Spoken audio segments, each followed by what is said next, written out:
Good morning Peravoor. എനിക്ക് പ്രായമായതുകൊണ്ടാണോ എന്തോ ചെവി കേൾക്കുന്നില്ല. Good morning Peravoor.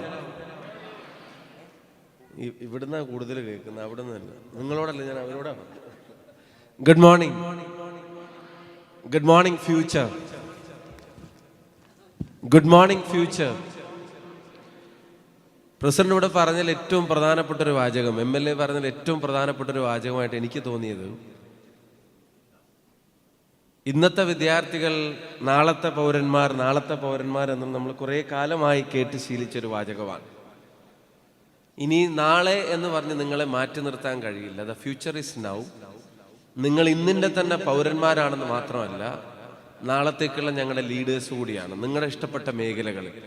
അപ്പൊ ഗുഡ് മോർണിംഗ് ഫ്യൂച്ചർ എന്ന് ഞങ്ങൾ വെറുതെ ഒരു ഭംഗിക്ക് പറയുന്നതല്ല. V mean it. Good morning future. Good morning future.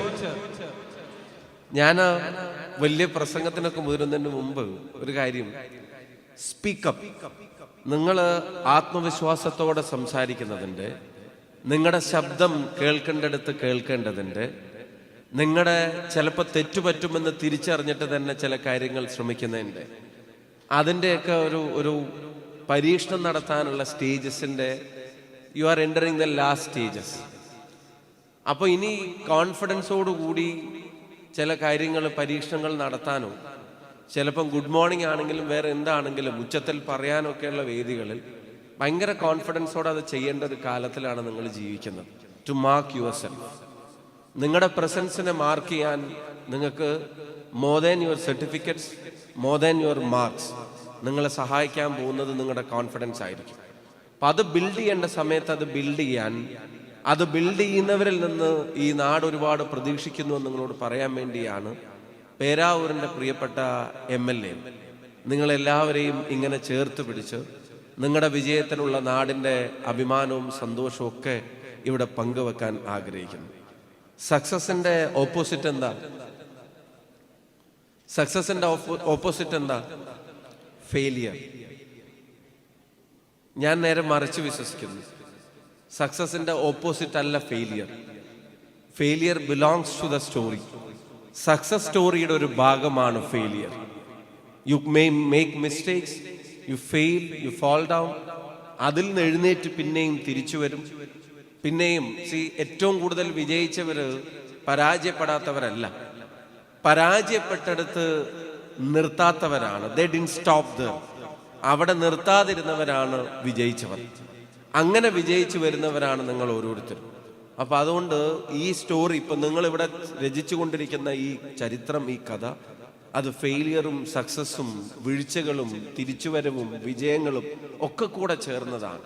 നമ്മൾ A+ മാത്രമല്ല ആദരിക്കുന്നത്, നിങ്ങൾ നേടിയ മാർക്കിനെ മാത്രമല്ല ആദരിക്കുന്നത്, നിങ്ങളുടെ ആ ജേണിയാണ് ആദരിക്കുന്നത്. അതിലേക്കുള്ള നിങ്ങളുടെ ഒരു ജേണിയാണ് ആദരിക്കുന്നത്. The hard work you have taken. നിങ്ങൾ എടുത്തിട്ടുള്ള കഠിനാധ്വാനം, നിങ്ങൾ എടുത്തിട്ടുള്ള റിസ്ക്, നിങ്ങൾ കേട്ടിട്ടുള്ള ചീത്ത, നിങ്ങൾക്കുണ്ടായിട്ടുള്ള മടുപ്പ്, നിങ്ങൾക്കുണ്ടായിട്ടുള്ള ആങ്സൈറ്റി, നിങ്ങൾക്കുണ്ടായിട്ടുള്ള ടെൻഷൻ, നിങ്ങൾക്കുണ്ടായിട്ടുള്ള പ്രഷർ, നിങ്ങൾ നടത്തിയിട്ടുള്ള പ്രിപ്പറേഷൻ, അതിനെല്ലാത്തിനെയും കൂടെ ചേർന്നാണ് ഇവിടെ ആദരിക്കുന്നത്. ഒരു ഇൻഡിവിജ്വലിനെയും അല്ല ഇവിടെ ആദരിക്കുന്നത്. നിങ്ങൾ ആ യാത്ര നടത്തുമ്പോൾ നിങ്ങളുടെ കൂടെ നിന്ന് പലപ്പോഴും ഡിസ്റ്റർബിംഗ് ആയിട്ട് തോന്നിയിട്ടുള്ള, വഴക്ക് പറയുന്നതായിട്ട് തോന്നിയിട്ടുള്ള, ചിലപ്പോഴൊക്കെ മൊബൈൽ നമ്മുടെ കയ്യിൽ നിന്ന് പിടിച്ച് മാറ്റി വെക്കാൻ പറയുന്ന, എപ്പോൾ നോക്കിയാൽ ഇതിൽ കുത്തിക്കൊണ്ടിരുന്നോ എന്നൊക്കെ പറഞ്ഞ് നമ്മളെ വഴക്കൊക്കെ പറഞ്ഞ് പിന്നാലെ കൂടി പലപ്പോഴും നമ്മൾ ഈ അമ്മയുടെ ഒരു കാര്യം, അല്ലെങ്കിൽ ഈ മമ്മിയുടെ ഒരു കാര്യം, അല്ലെങ്കിൽ ഈ അച്ഛൻ്റെ ഒരു കാര്യം എന്ന് പറഞ്ഞ് നമ്മളെ ചിലപ്പോഴൊക്കെ നമ്മളെ ഡിസ്റ്റർബ് ചെയ്യുന്ന ഒരു പ്രസൻസ് ആയിട്ട് പോലും തോന്നിയിട്ടുള്ള, എന്നാൽ നിങ്ങൾ കണ്ണടച്ച് ഉറങ്ങുമ്പോൾ രാത്രി വന്ന് നോക്കിയിട്ട് എൻ്റെ കുഞ്ഞിനെ കാത്തോളനെ എന്ന് പറയുന്ന ആ അച്ഛൻ്റെയും അമ്മയുടെയും പ്രാർത്ഥന കൂടിയാണ് ഇവിടെ ആദരിക്കപ്പെടുന്നത് എന്നുള്ള കാര്യത്തിനും ഒരു സംശയവും വേണ്ട. നമ്മൾ ആദരിക്കുന്നത് ഒരു ഇൻഡിവിജ്വലിനെ അല്ല, നമ്മൾ ആദരിക്കുന്നത് നിങ്ങളുടെ കളക്റ്റീവ് എഫേർട്സിനെയാണ്. എന്തിനധികം പറയുന്നു, നിങ്ങളുടെ തൊട്ടടുത്ത ബെഞ്ചിലിരുന്നിട്ട് ചിലപ്പം ഫുൾ A+ കിട്ടിയിട്ടില്ലെങ്കിലും നിങ്ങൾക്ക് കിട്ടിയ ഫുൾ A+ൽ അതിയായിട്ടുള്ള സന്തോഷം തോന്നുന്ന നിങ്ങളുടെ ഉറ്റ സുഹൃത്തിൻ്റെ ആ ഉറ്റ സുഹൃത്തിനെ കൂടിയാണ് ചിലപ്പോഴൊക്കെ നമ്മൾ കുത്തി പറയും, ഇതൊരു പഠിപ്പിയാണ്, പഠിപ്പിച്ചാണ്, ഫുള്ള് മാർക്കും വാങ്ങി ഞങ്ങളെ അപമാനിക്കാൻ വേണ്ടി വന്നിരിക്കുകയാണ്, എൻ്റെ അച്ഛനും അമ്മയും എന്നെ കണ്ട് പഠിച്ചൂടെ എന്നൊക്കെ എന്നോട് ചോദിക്കുന്നത്, എന്നെ കൊണ്ട് ചെറിയ ബുദ്ധിമുട്ടൊന്നുമല്ല, ടീച്ചർമാർക്കും നീയാണ് വേണ്ടപ്പെട്ടതെന്നൊക്കെ പറയുമ്പോഴും ഉള്ളിൻ്റെ ഉള്ളിൽ നിങ്ങൾക്കുണ്ടാവുന്ന നേട്ടങ്ങളെ സന്തോഷിക്കുന്ന നിങ്ങളുടെ ചങ്കുകൾ കൂടിയാണ് ഇവിടെ ആദരിക്കപ്പെടുന്നത് എന്നുള്ള കാര്യത്തിന് സംശയം വേണ്ട. മുന്നിൽ വരുന്ന കുട്ടികളെ സ്വന്തം മക്കളെ പോലെ കണ്ട് അവർക്കുണ്ടാവേണ്ട നേട്ടങ്ങൾക്ക് വേണ്ടി ഈ പറയുന്ന അധ്യാപന കാലത്തെ എഫക്റ്റീവായിട്ട് ഉപയോഗിക്കുന്ന നിങ്ങൾ നേരായി വരണം, നന്നായി വരണം എന്ന് ആഗ്രഹിച്ച് നിങ്ങളോട് ചിലപ്പോൾ ഇച്ചിരി കാർക്കശ്യത്തോടെയും മറ്റു പലപ്പോഴും സ്നേഹത്തോടെയും സ്കൂളിൻ്റെ പടിയിറങ്ങിയാൽ എക്കാലത്തും സ്നേഹത്തോടെ നിങ്ങളെ ചേർത്ത് പിടിക്കുന്ന നിങ്ങളുടെ അധ്യാപകന്മാരെ കൂടിയാണ് ഇവിടെ ആദരിക്കുന്നത്. അപ്പോൾ ഇത് ഒരു കളക്റ്റീവ് എഫേർട്ടാണ്. അതിൻ്റെ ഭാഗമായിട്ടാണ് നിങ്ങളിവിടെ വന്നു ചേർന്നിരിക്കുന്നത്. This says a lot of stories. ഈ ഒരു സക്സസ് മീറ്റ് ഒരുപാട് കഥകൾ ഇതിനകത്ത് പറയാനും, പ്രത്യേകിച്ച് ഞാനൊരു കാര്യം പറയാൻ ആഗ്രഹിക്കുന്നു. നമ്മൾ ഒരു കാലത്ത് നമ്മൾ വിചാരിച്ചിരുന്നത് എല്ലാ സ്കില്ലും ടാലൻറ്റും ഐഡിയ ഒക്കെ റെക്കഗ്നൈസ് ചെയ്യപ്പെടുന്നത് വലിയ വലിയ സിറ്റികളിൽ നിന്നാണ് എന്നുള്ളതാണ്. വലിയ നഗരങ്ങളിലുള്ള ആളുകൾക്കാണ് അത്തരത്തിലുള്ള ഓപ്പർച്യൂണിറ്റീസ് കിട്ടുന്നത് എന്നുള്ളതാണ് പൊതുവെ നമ്മളെല്ലാവരും ധരിച്ചു വെച്ചിരുന്നത്. പൊതുവെ നമ്മുടെ മനസ്സിൽ എല്ലാവരുടെയും ഉണ്ടായിരുന്ന, കഴിഞ്ഞ കാലങ്ങളിൽ ഉണ്ടായിരുന്ന പല ധാരണകളും അങ്ങനെയായിരുന്നു. ആ ധാരണകളെ പൊളിച്ചെഴുതുന്ന ഒരു സംഗമമാണ് പേരാവൂരിൽ ഇപ്പം നടന്നുകൊണ്ടിരിക്കുന്നത് എന്നുള്ളത് അഭിമാനത്തോടെ പറയാം. പ്രത്യേകിച്ച് മലയോര മേഖലയിലേക്ക് കാര്യങ്ങൾ പറയുമ്പോൾ പലതരത്തിലുള്ള പ്രയാസങ്ങളെ അതിജീവിച്ച് ഈ പറയുന്ന അച്ഛനമ്മമാരുടെ പലതരത്തിലുള്ള കഠിനാധ്വാനത്തിൻ്റെ ഒരു ഹിസ്റ്ററി, വലിയ ചലഞ്ചസിനെ നേരിട്ട ഒരു ജനതയുടെ ഒരു ഹിസ്റ്ററി ഇതിന് പറയാനുണ്ട്. നേരത്തെ ഇവിടെ നിങ്ങളുടെ MLA പറഞ്ഞു, നടന്ന് സ്കൂളിൽ പോയി പറയുന്നതിനെ അതൊരു ജനറേഷൻ ഗ്യാപ്പ് പറയുകയല്ല, അത് ഒരു കാലത്ത് അവർ നേരിട്ടൊരു സാക്രിഫൈസ് എന്താണ് എന്നുള്ളത് ഓർത്തെടുക്കുകയാണ്. നിങ്ങളുടെ അടുക്കലേക്ക് വരുമ്പോൾ എന്നാൽ ഞങ്ങളും നാളെ നടന്ന് സ്കൂളിൽ പോകണം എന്നല്ല അത് പറയുന്നത്. നിങ്ങളുടെ അടുക്കലേക്ക് വരുമ്പോൾ നിങ്ങൾ നേരിടുന്ന ചലഞ്ചസും നിങ്ങൾ നേരിടുന്ന സാക്രിഫൈസും വളരെ വ്യത്യസ്തമായിരിക്കും. നിങ്ങൾക്കും ചലഞ്ചസ് ഉണ്ട്, നിങ്ങൾക്കും സാക്രിഫൈസും. പക്ഷെ ദ കോമൺ സ്റ്റോറി അദ്ദേഹത്തിൻ്റെയും നിങ്ങളിൽ നിന്നും നമുക്ക് കാണാൻ കഴിയാവുന്ന ഒരു കോമൺ സ്റ്റോറി എന്താണെന്ന് ചോദിച്ചാൽ, ഞാൻ പറയും നോ ലോങ്ങർ APJ അബ്ദുൽ കലാമിൻ്റെ ഒരു വാക്കുകൾ കടമെടുത്ത് ഞാൻ പറയും, no longer an idea or a product or talent is geographically confined. നല്ലൊരാശയത്തെ, നല്ല കഴിവിനെ, നല്ല സ്കില്ലിനെ, നല്ലൊരു ഉൽപ്പന്നത്തെ, നല്ലൊരു ലീഡറെ ഒരു ജോഗ്രഫിക്കൽ കൺഫൈൻമെന്റിനും ഉറപ്പിച്ചു നിർത്താൻ കഴിയില്ല, അല്ലെങ്കിൽ പരിമിതപ്പെടുത്തി നിർത്താൻ കഴിയില്ല. അതിനെല്ലാം അപ്പുറത്തേക്കാണ് തൻ്റെ കഴിവെന്ന് വിശ്വസിക്കുന്ന ഒരു വിദ്യാർത്ഥി ഏത് മുക്കിൽ നിന്നും മൂലയിൽ നിന്നും ലോകത്തോളം വളരും എന്നുള്ളതിന് നിരവധി ഉദാഹരണങ്ങൾ നമ്മുടെ മുമ്പിലുണ്ട്. എനിക്കൊരൊറ്റ ഉദാഹരണം നിങ്ങളുടെ കൺമുന്നിൽ സൂചിപ്പിക്കാൻ കഴിയും. ഈ മലയോര മേഖലയിൽ പണ്ട് AK ആന്റണി വന്നപ്പോൾ രാത്രി 1 മണി നേരത്ത് നിന്നിട്ട് അന്നത്തെ വിദ്യാർത്ഥി യൂണിയന്റെ ചെറിയ പ്രവർത്തകനായിട്ടുള്ള ഒരു വിദ്യാർത്ഥി നേതാവ് നിന്ന് വിളിച്ച മുദ്രാവാക്യത്തെ സംബന്ധിച്ച് തിരുവനന്തപുരത്ത് AK ആന്റണിയെ കാണാൻ പോയപ്പോൾ അദ്ദേഹം പറഞ്ഞത് ഞാൻ ഇപ്പോഴും ഓർക്കുന്നുണ്ട്. ആ മലയോര മേഖലയിൽ നിന്ന് രാഷ്ട്രീയ പ്രവർത്തനം തുടങ്ങി അഭിഭാഷകനായി പഠിച്ചു വളർന്ന് തൻ്റെ കർത്തവ്യത്തിന്റെ ഭാഗമായി നിരവധി ഉത്തരവാദിത്തങ്ങളെ ഏറ്റെടുത്ത് ഇന്നിപ്പോ കേരളത്തിലെ കോൺഗ്രസ് പ്രസ്ഥാനത്തിന് മലയോര മേഖലയിൽ നിന്നൊരു മലയോര കർഷകന്റെ മകൻ ആദ്യമായി കേരള പ്രദേശ് കോൺഗ്രസ് കമ്മിറ്റിയുടെ പ്രസിഡന്റ് പദവിയിലേക്ക് കടന്നു വന്നിട്ടുണ്ടെങ്കിൽ അത് നിങ്ങളുടെ MLA അഡ്വക്കേറ്റ് സണ്ണി ജോസഫ് അവറുകളാണ് എന്നുള്ളത് അഭിമാനത്തോടെയും സന്തോഷത്തോടെയും കൂടിയാണ് ഞങ്ങൾ എല്ലാവരും ഓർക്കുന്നത്. ഇപ്പൊ ജോഗ്രഫിക്കൽ കൺഫൈൻമെന്റ് ഇല്ല. എവിടെ ജനിച്ചു എന്നുള്ളത് നിങ്ങളുടെ ജീവിതത്തിന്റെ, നിങ്ങളുടെ ഭാവിയെ നിർണ്ണയിക്കുന്ന ഒരു പ്രധാനപ്പെട്ട ഘടകമല്ല.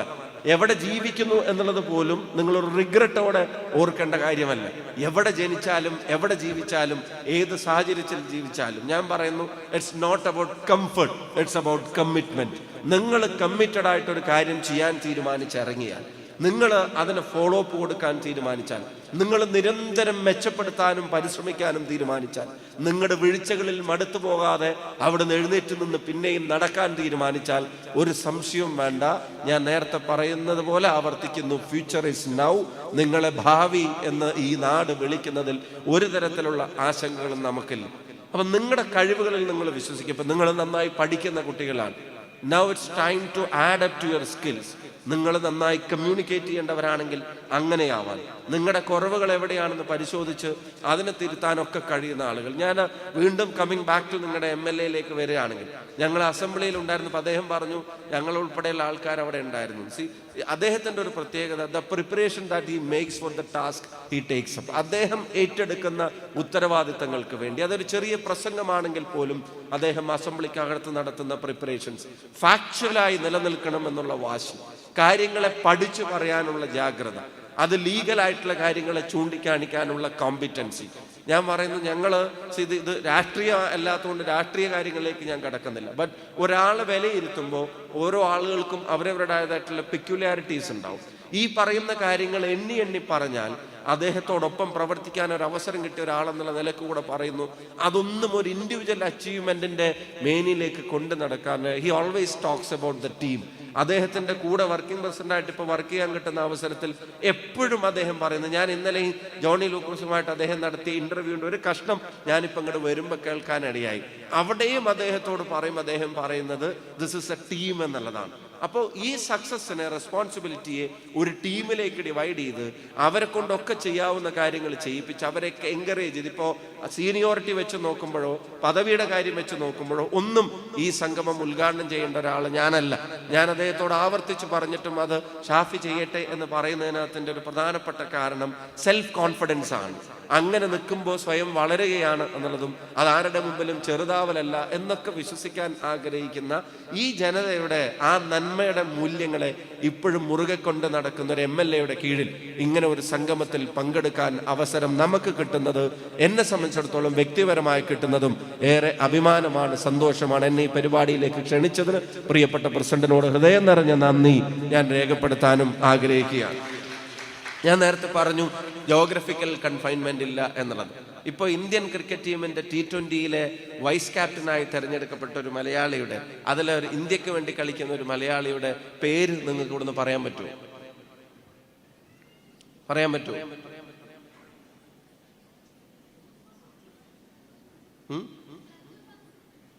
സഞ്ജു സാംസൺ നമ്മുടെ അഭിമാനമാണ്, താരമാണ്, തിരുവനന്തപുരത്ത് നിന്ന് വന്ന. I am talking about a girl. ഒരു പെൺകുട്ടിയെ പറ്റിയാ പറയുന്നത്. Minnumani, give her a round of applause. ഒരു കയ്യടി കൊടുക്കുക അതിനകത്ത്. അങ്ങനെ പോരാ, നല്ല കയ്യടി കൊടുക്കുക. See something, if someone does something good, ഒരാളൊരു നല്ല കാര്യം ചെയ്താൽ അതിനെ അപ്രീഷിയേറ്റ് ചെയ്യാൻ മടിക്കരുത്. അതിനകത്ത് അപ്രീഷിയേറ്റ് ചെയ്യുക. അപ്പോഴാണ് നിങ്ങൾ ചെയ്യുന്ന കാര്യങ്ങൾക്കുള്ള അപ്രീസിയേഷൻ വരുന്നത്. ഉള്ള പേരെന്താ? ഷിഹ. ഞാൻ ഷിഹ മിന്നുമണിയുടെ കാര്യം പറയുമ്പോൾ ഞാൻ അതിനെ കോട്ട് ചെയ്യുന്നതിന്റെ കാര്യം, what is happening around U, നിങ്ങളുടെ ചുറ്റുപാട് നടക്കുന്ന കാര്യങ്ങളെ സംബന്ധിച്ചുള്ള ഒരു ഗ്രാസ്പ്, കുറച്ച് കാര്യങ്ങളെങ്കിലും. ഇപ്പോൾ നമ്മുടെ നാട്ടിൽ നിന്നൊരു കുട്ടി ഇന്ത്യൻ ക്രിക്കറ്റ് ടീമിന് വേണ്ടി കളിക്കുന്ന, ഒരു പെൺകുട്ടി കളിക്കുന്നു എന്ന് പറഞ്ഞാൽ you are suppose to know. ഞാൻ പറഞ്ഞു, നിങ്ങൾ എല്ലാവരും ഫുൾ ടൈം സ്പോർട്സിനെ ഫോളോ ചെയ്യണമെന്നല്ല. അതൊരു ഗ്രൗണ്ട് ബ്രേക്കിംഗ് അച്ചീവ്മെന്റ് ആണ്. അത് സാധാരണ എല്ലാവരും ചെയ്തിട്ടുള്ളൊരു കാര്യമല്ല. അതെല്ലാവർക്കും അച്ചീവ് ചെയ്യാൻ പറ്റിയിട്ടുള്ള കാര്യമല്ല. ചോയ്മല എന്ന് പറയുന്ന, ചോയ്മൂല എന്നെന്തോ, വയനാടിന്റെ ഒരു ഗ്രാമപ്രദേശത്ത് നിന്ന് അവിടെ പെൺകുട്ടികൾ ക്രിക്കറ്റ് കളിക്കാത്തൊരു സമയത്ത് ചുറ്റുവട്ടത്തുള്ള ആൺകുട്ടികൾ ക്രിക്കറ്റ് കളിക്കുമ്പോൾ അവരുടെ ഗ്രാമത്തിന്റെ, വില്ലേജിന്റെ ഏറ്റവും ഉള്ളിൽ നിന്ന് വീട്ടുകാരറിയാതെ പോയി ക്രിക്കറ്റ് കളിച്ചിരുന്ന ഒരു കുട്ടി, വീട്ടുകാരറിഞ്ഞാൽ വഴക്ക് പറയുമെന്ന് പേടിച്ചിട്ട് അവരറിയാതെ പോയി ക്രിക്കറ്റ് കളിച്ചിരുന്ന ഒരു കുട്ടി, പിന്നീട് പരിശീലനം വേണ്ടി വരുന്ന സമയത്ത് ഈ കാലഘട്ടത്തിലും, ഞാൻ പറയുന്ന അഡ്വക്കേറ്റ് സണ്ണി ജോസഫ് MLA അവരുടെ സ്കൂൾ കാലഘട്ടത്തിൽ ഒരുപാട് നടന്നു മുന്നോട്ട് പോകാൻ ഇടയായതിനെ സംബന്ധിച്ച് പറയുന്നത് പോലെ ആ കാലമല്ല, ഇപ്പൊ എല്ലാ സൗകര്യങ്ങളുള്ള കാലത്തും 1.5-2 മണിക്കൂർ യാത്ര ചെയ്തിട്ട് പ്രാക്ടീസ് ചെയ്യേണ്ടി വന്ന ഒരു കുട്ടി കളിച്ച് നടക്കുകയാണോ എന്ന് പറഞ്ഞിട്ട് പലരും ആക്ഷേപിക്കാനും പരിഹസിക്കാനും ശ്രമിച്ചിട്ടുണ്ടാവും. ചിലപ്പോൾ വീട്ടുകാർ പോലും പ്രോത്സാഹനം കൊടുത്തിട്ടുണ്ടാവില്ല. But she didn't give up. ആ കുട്ടി അവരുടെ വഴി ഏതാണെന്ന് തിരിച്ചറിഞ്ഞിട്ട്, ആ സ്കിൽ ഏതാണെന്ന് തിരിച്ചറിഞ്ഞിട്ട് ഇപ്പോൾ നമ്മുടെ പ്രീമിയർ ലീഗിൽ ഉൾപ്പെടെയുള്ള കാര്യങ്ങളെ കളിച്ച് വന്നിട്ട് ഇന്ത്യൻ ക്രിക്കറ്റ് ടീമിൽ വയനാട്ടിന്റെ ചുവൈമൂലയിൽ നിന്ന് ഒരു പെൺകുട്ടിക്ക് കളിച്ചു വളർന്ന് ഇന്ത്യയുടെ പ്രധാനപ്പെട്ട ഇന്ത്യൻ ക്രിക്കറ്റ് ടീമിന്റെ പ്രധാനപ്പെട്ട പദവികളിലേക്ക് എത്താമെങ്കിൽ പേരാവൂരിൽ ഒരു പെൺകുട്ടിയോ ആൺകുട്ടിയോ അവരെടുത്ത തീരുമാനം എന്താണെന്ന് ഉറച്ചു വിശ്വസിച്ചാൽ ആ യാത്രയിൽ നിന്ന് പുറകോട്ടടിക്കാൻ ഒരാൾക്കും സാധിക്കില്ല. No geographical confinement. നിങ്ങളെ ചൊല്ലി നാളെ ഈ മെറിന്റെയും ഈ നാടും അഭിമാനിക്കും എന്ന കാര്യത്തിനും ഒരു സംശയവും വേണ്ട. അപ്പൊ അതൊരു ഇൻസ്പയറിംഗ് സ്റ്റോറിയാണ്, അതൊരു ഗ്രൗണ്ട് ബ്രേക്കിംഗ് സ്റ്റോറിയാണ്. അതിന് ജോഗ്രഫിക്കൽ കൺഫൈൻമെന്റ് ഇല്ല എന്ന് മാത്രമല്ല, ഏജ് കൺഫൈൻമെന്റ് പോലും ഇല്ല. ഇനിയിപ്പോ നിങ്ങൾ വേറൊരു കാര്യം ആലോചിച്ച് നോക്കുക. നിങ്ങൾ ഈ വില്ലേജ് കുക്കിംഗ് ചാനൽ കാണാറുണ്ടോ, കണ്ടിട്ടുണ്ടോ? ഒരു വയസ്സായ വല്യപ്പനും അതുപോലെ ഒരു 4-5 ചെറുപ്പക്കാരും കൂടി ഇരുന്നിട്ട് ഓരോ സാധനങ്ങളൊക്കെ ഉണ്ടാക്കിയിട്ട് അതിന്റെ വീഡിയോ നമ്മളെ കാണിക്കുന്ന ഒരു പെരിയ തമ്പി എന്ന് പറയുന്ന 80 വയസ്സുള്ള ഒരാളാണ്. 80 വയസ്സുള്ള പെരിയ തമ്പി ആ നാട്ടിൽ ചെറുതായിട്ട് ബിരിയാണി, സാമ്പാറും സൗത്ത് ഇന്ത്യൻ മീൽസും ഒക്കെ ഉണ്ടാക്കിക്കൊണ്ടിരുന്ന ഒരാളായിരുന്നു. പക്ഷെ ടെക്നോളജി ഒരു ഓപ്പർച്യൂണിറ്റി കൊണ്ടുവന്നപ്പോൾ ആ സ്കില്ലിനെ, അദ്ദേഹത്തിന്റെ ആ കഴിവിനെ, വേറെ ഒന്നുമല്ല, വേറെ നാട്ടിൽ വേറെ ആർക്കും ഇല്ലാത്ത കഴിവൊന്നുമല്ല, മനോഹരമായി ഭക്ഷണം പാകം ചെയ്യുന്ന ആളുകളുണ്ട്. ആ സ്കില്ലിനെ ഈ നാട്ടിലെ ജനങ്ങളുടെ ഇടയിലേക്ക് എത്തിക്കാൻ ഈ 6 ഇഞ്ച് സ്ക്രീനിനെ അദ്ദേഹം എങ്ങനെയാണ് ഉപയോഗപ്പെടുത്തിയത് എന്നുള്ളത് നിങ്ങൾ നോക്കുക. അപ്പൊ ആ വില്ലേജ് കുക്കിംഗ് ചാനൽ ഇന്ന് ഇന്ത്യയിൽ തന്നെ ഏറ്റവും കൂടുതൽ ആളുകൾ ഫോളോ ചെയ്യുന്ന ഫുഡ് വ്ലോഗേഴ്സിൽ ഒന്നാണ്. അദ്ദേഹത്തിന്റെ പേരക്കുട്ടികളും കൂടെ ചേർന്ന് ഉണ്ടാക്കുന്ന ഭക്ഷണം ഇന്ന് ആ വീഡിയോയിൽ നമ്മൾ കഴിക്കുന്നില്ലെങ്കിൽ പോലും നമുക്കത് അനുഭവപ്പെടുക. അപ്പൊ നിങ്ങളുടെ മുമ്പിലുള്ള ഓപ്പർച്യൂണിറ്റീസ് എന്ന് പറയുന്നത് അൺലിമിറ്റഡ് ആണ്. ആ അൺലിമിറ്റഡ് ഓപ്പർച്യൂണിറ്റീസിനെ ഗ്രാബ് ചെയ്യാൻ നിങ്ങൾ ശ്രമിക്കുക. ഇപ്പൊ ആർട്ടിഫിഷ്യൽ ഇന്റലിജൻസിന്റെ കാലമാണ്. നിങ്ങളുടെ മുമ്പിൽ എന്തൊക്കെ അവസരങ്ങളാണ് AI നൽകാൻ പോകുന്നത് എന്നുള്ളത് ഇപ്പോഴും പൂർണ്ണമായി പ്രെഡിക്റ്റ് ചെയ്യപ്പെട്ടിട്ടില്ല. ഈ പറയുന്ന AI ഇപ്പൊ ഹ്യൂമൻ ബ്രെയിനോടൊപ്പം നിൽക്കാൻ ശ്രമിക്കുകയാണ്. നാളെ അതിനെ ഓവർകം ചെയ്യുമെന്ന് പറയുന്നു. നാളെ ഒരുപാട് അവസരങ്ങളും ഓപ്പർച്യൂണിറ്റീസും അത് ഉണ്ടാക്കുമെന്ന് പറയുന്നു. അപ്പൊ അതിൽ നിങ്ങൾക്ക് എന്തൊക്കെ കാര്യങ്ങൾ, ഇപ്പോ സർജറി AI ചെയ്യാൻ തുടങ്ങി. ഇപ്പോൾ ഡ്രോണുകളാണ് പല സ്ഥലത്തും മെറ്റീരിയൽ സപ്ലൈ നടത്തുന്നത്. ചെറിയ ഹില്ലി ഏരിയാസിലൊക്കെ മെഡിസിൻ സപ്ലൈ പോലും ഇപ്പൊ ഡ്രോൺ വഴി കൊടുക്കാൻ തുടങ്ങി. നമ്മൾ എന്ത് ചിന്തിക്കുന്നു എന്നുള്ളത് വരെ ഗ്രാസ്പിംഗ് എന്ന തരത്തിലേക്ക് കാര്യങ്ങൾ മാറുകയാണ്. ടെക്നോളജിയുടെ അഡ്വാൻസ്മെന്റ് എത്രത്തോളമായി എന്ന് ചോദിച്ചാൽ അത് ബ്രെയിൻ ലിങ്കേജിനെ സംബന്ധിച്ചുള്ള കാര്യങ്ങൾ പോലും സംസാരിച്ചു കൊണ്ടിരിക്കുന്ന ഒരു കാലത്ത് നിങ്ങളുടെ ഓപ്പർച്യൂണിറ്റീസിനെ ലിമിറ്റഡ് ആയിട്ട് ഒരാൾക്കും കാണാൻ സാധിക്കില്ല. അപ്പൊ അത്തരത്തിലുള്ള ട്രെൻഡ് എല്ലാ മേഖലകളിലും ഉണ്ടാവുന്നുണ്ട്. അതിനെയൊക്കെ ഗ്രാസ്പ് ചെയ്യാൻ നിങ്ങൾക്ക് കഴിയാവുന്ന ആളുകളായിട്ട് നിങ്ങൾ മാറാനുള്ള പ്രചോദനമാണ്. This is not your destination. ഇത് നിങ്ങളുടെ ഫൈനൽ അച്ചീവ്മെന്റ് അല്ല. നിങ്ങളുടെ വലിയ യാത്രയിലെ ഒരു വാഹനം എണ്ണയടിക്കാൻ നിർത്തുന്ന പോലെ ഒന്ന് എണ്ണയടിച്ചിട്ട് ഇറങ്ങി പോകുന്ന പോലെയാണ് ഈ പരിപാടികൾ ഞങ്ങളൊക്കെ കാണുന്നത്. അത്തരത്തിലുള്ള മാറ്റം ഉണ്ടായിക്കൊണ്ടിരിക്കുമ്പോഴും നാട് നിങ്ങളോട് പറയാൻ ആഗ്രഹിക്കുന്ന ഒരു കാര്യം എന്താ? നിങ്ങളുടെ സ്മാർട്ട് മൈൻഡ്, നിങ്ങൾ വളരെ സ്മാർട്ടായിട്ട് നിങ്ങളുടെ മനസ്സുള്ളതിനെ സംബന്ധിച്ച് പറയും. ഇപ്പതാ ഒരു ഡ്രോൺ നമ്മുടെ ഈ വിഷ്വൽസിനെ പകർത്തിക്കൊണ്ടിരിക്കുകയാണ്. ഒരു ഡ്രോൺ ഓപ്പറേറ്റ് ചെയ്യുന്ന ഒരാളുടെ സ്കിൽ എന്താണ്? ആ ഡ്രോൺ ഓപ്പറേറ്റ് ചെയ്യുന്ന ആളുകൾക്ക് കിട്ടുന്ന വരുമാനം എന്താണ്? നമ്മുടെ കൺവെൻഷണൽ ആയിട്ടുള്ള ജോലിയുമായി ബന്ധപ്പെട്ട കാര്യങ്ങളിൽ അതിൽ കിട്ടുന്ന വരുമാനം എന്താണ്? ഓരോരുത്തരുടെയും താല്പര്യവും പാഷനും അനുസരിച്ച് കാര്യങ്ങൾ ചെയ്യുമ്പോൾ അവർ പുതിയ മേഖലകളെ കണ്ടെത്തുകയാണ്. ഞാൻ പൃഥ്വിരാജിന്റെ ഒരു ഇന്റർവ്യൂ കണ്ടിട്ടുണ്ട്. അവരുടെ സിനിമയിൽ ഒരു ഡ്രോൺ ഓപ്പറേറ്റ് ചെയ്യുന്ന ഒരാൾക്ക് ഒരു മാസം അല്ലെങ്കിൽ ഒരു ദിവസം അവർ കൊടുക്കുന്ന ഒരു പേയ്മെന്റിനെ പറ്റി അവർ പറയുന്നുണ്ടായിരുന്നു. അപ്പം നിങ്ങളുടെ മുമ്പിലുള്ള അവസരങ്ങൾ അൺലിമിറ്റഡ് ആണ്. നമ്മുടെ ചില ബോക്സുകളുണ്ട് ജോലിയുമായി ബന്ധപ്പെട്ട അവസരങ്ങളിൽ. ഇപ്പൊ ഡോക്ടേഴ്സ് അല്ലെങ്കിൽ എഞ്ചിനീയേഴ്സ് അല്ലെങ്കിൽ എൻട്രൻസ്, ഞാൻ പറയാം അത് മോശമാണെന്നുള്ളതല്ല, അതിലും ഇംപ്രവൈസ് ചെയ്യേണ്ട കാലമാണ്. അപ്പോൾ അവിടെയുള്ള ബോക്സുകൾക്ക് അപ്പുറത്തേക്ക് നിങ്ങളുടെ ടാലന്റ് എന്തോ ആ ടാലന്റിനെ തിരിച്ചറിഞ്ഞിട്ട് അതിൽ നിങ്ങളുടെ മാക്സിമം ഇൻപുട്ട് കൊടുക്കാൻ നിങ്ങൾക്ക് കഴിയുന്ന ഒരു കാലത്തെ സംബന്ധിച്ചാണ്. ഒപ്പം ഇവിടെ പ്രസിഡന്റ് പറഞ്ഞ എൻ്റെ പ്രസംഗം അവസാനിപ്പിക്കുകയാണ്. ഒപ്പം ഇവിടെ പ്രസിഡന്റ് പറഞ്ഞ 1-2 കാര്യങ്ങൾ കൂടെ. ഇപ്പോൾ ഭരണഘടന വായിച്ച് നിങ്ങളോട് കാര്യങ്ങൾ പറയുന്നു. How beautiful it is. നമ്മുടെ ഭരണഘടനയെ സംബന്ധിച്ച് ഇപ്പോൾ ലോകത്ത് ഇത്രയും ജാതിയുള്ള വേറെ ഏതെങ്കിലും മതമുണ്ടോ? ജോൺ സ്ട്രാച്ചിയെ പോലുള്ള ആളുകൾ ഇന്ത്യയിൽ വന്നിട്ട് അദ്ദേഹം ഇന്ത്യ മുഴുവൻ സഞ്ചരിച്ചിട്ട് പറഞ്ഞു, തിരിച്ച് കാംബ്രിഡ്ജിലേക്ക് പോയിട്ട് അവിടെ ഒരു ലെക്ചർ സീരീസ് നടത്തി. ആ ലെക്ചർ സീരീസിൽ അദ്ദേഹം പറഞ്ഞു, ഇന്ത്യ എന്നൊരു രാജ്യം ഉണ്ടാവാനേ പോകുന്നില്ല, അല്ലെങ്കിൽ അങ്ങനെ ഒരു രാജ്യമില്ല.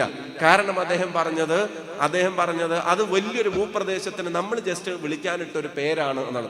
എന്നിട്ട് അദ്ദേഹം പറഞ്ഞു, അവിടെയുള്ള അത്രയും മതം ലോകത്ത് എവിടെയും നിങ്ങൾക്ക് കാണാൻ കഴിയില്ല, അവിടെയുള്ള അത്രയും ജാതി ലോകത്ത് എവിടെയും ഉണ്ടായിക്കൊള്ളണമെന്നില്ല, ഉപജാതികൾ ഉണ്ടായിക്കൊള്ളണമെന്നില്ല, കാലാവസ്ഥയിലെ വ്യത്യാസം ഉണ്ടായിക്കൊള്ളണമെന്നില്ല, ഭാഷയിലെ വ്യത്യാസം ഉണ്ടായിക്കൊള്ളണമെന്നില്ല. ഇന്ത്യ സംസാരിക്കുന്ന അത്രയും ഭാഷയുടെ വൈവിധ്യം ലോകത്ത് വേറൊരാളും സംസാരിക്കുന്നില്ല.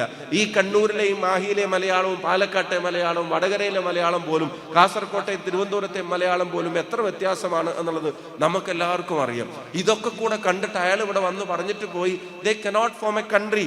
അവർക്ക് ഒരിക്കലും ഒരു രാജ്യമാവാൻ കഴിയില്ല എന്ന് പറഞ്ഞിട്ട് പോയി. എന്നിട്ട് അയാൾ പറഞ്ഞൊരു എക്സാമ്പിള്, സ്പെയിനും സ്കോട്ട്ലാൻഡും തമ്മിലുള്ളതിനേക്കാളും വ്യത്യാസമാണ് പഞ്ചാബും ബംഗാളും തമ്മിലുള്ളത് എന്നുള്ളതാണ്. സ്പെയിനും സ്കോട്ട്ലാൻഡുമുള്ള സാമ്യം പോലും പഞ്ചാബും ബംഗാളും തമ്മിലില്ല എന്ന് പറഞ്ഞിട്ട് അയാൾ പറഞ്ഞു, India can never be A country, ഇന്ത്യക്ക് ഒരിക്കലും ഒരു രാജ്യമാവാൻ കഴിയില്ല എന്ന് പറഞ്ഞെടുത്ത് ലോകത്തെ മുഴുവൻ അത്ഭുതപ്പെടുത്തി.